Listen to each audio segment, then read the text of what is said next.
La stanza del Chelsea Hotel aveva l'odore dolciastro dell'alcol stantio e delle sigarette spente a metà. Sid si svegliò con la testa che ronzava come un amplificatore lasciato acceso tutta la notte. Il soffitto sembrava lontano, un cielo sporco attraversato da crepe sottili. Cercò Nancy con una mano, come faceva sempre, tastando il letto disfatto. Vuoto. Si alzò barcollando. Il mondo era una fotografia mossa. Dal bagno arrivava un silenzio strano, troppo pieno per essere normale. Aprì la porta e il tempo si spezzò. Nancy era lì, distesa sul pavimento freddo, i capelli come una macchia contro le piastrelle.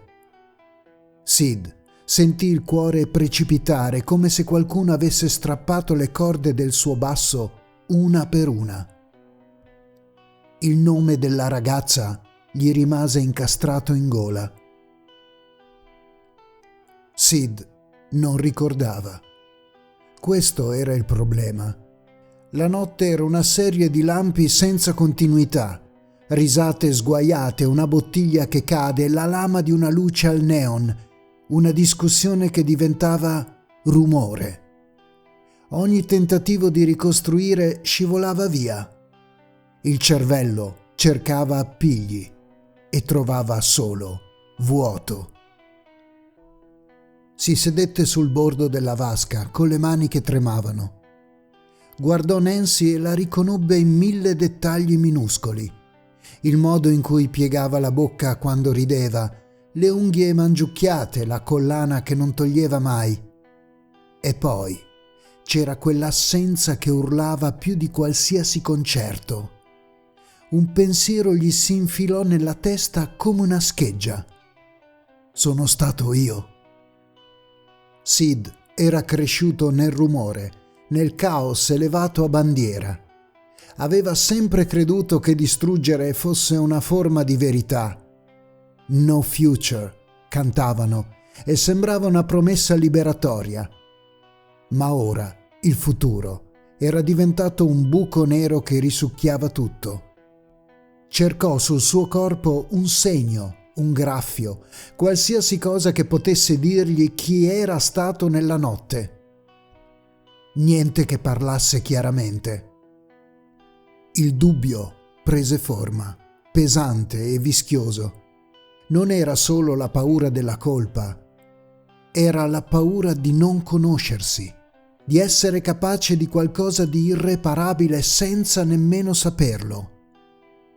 Si chiese se l'amore potesse diventare un'arma quando era imbevuto di rabbia e di sostanze, se le parole urlate potessero trasformarsi in gesti senza memoria.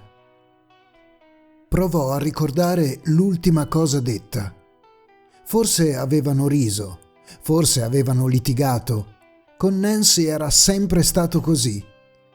Una guerra giocata con la devozione, una dipendenza reciproca che li teneva in piedi mentre li consumava.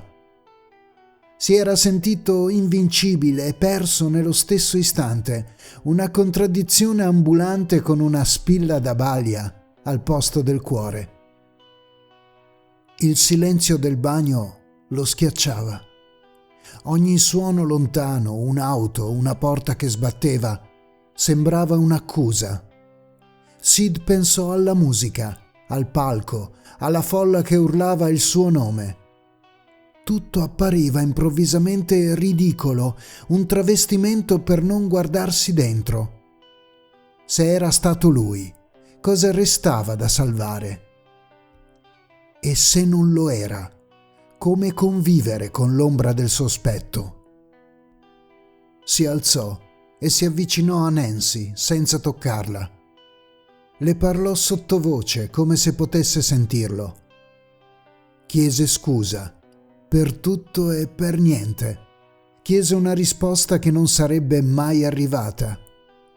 In quel momento capì che il dubbio sarebbe stato la sua condanna più grande, più del carcere, più dei titoli sui giornali.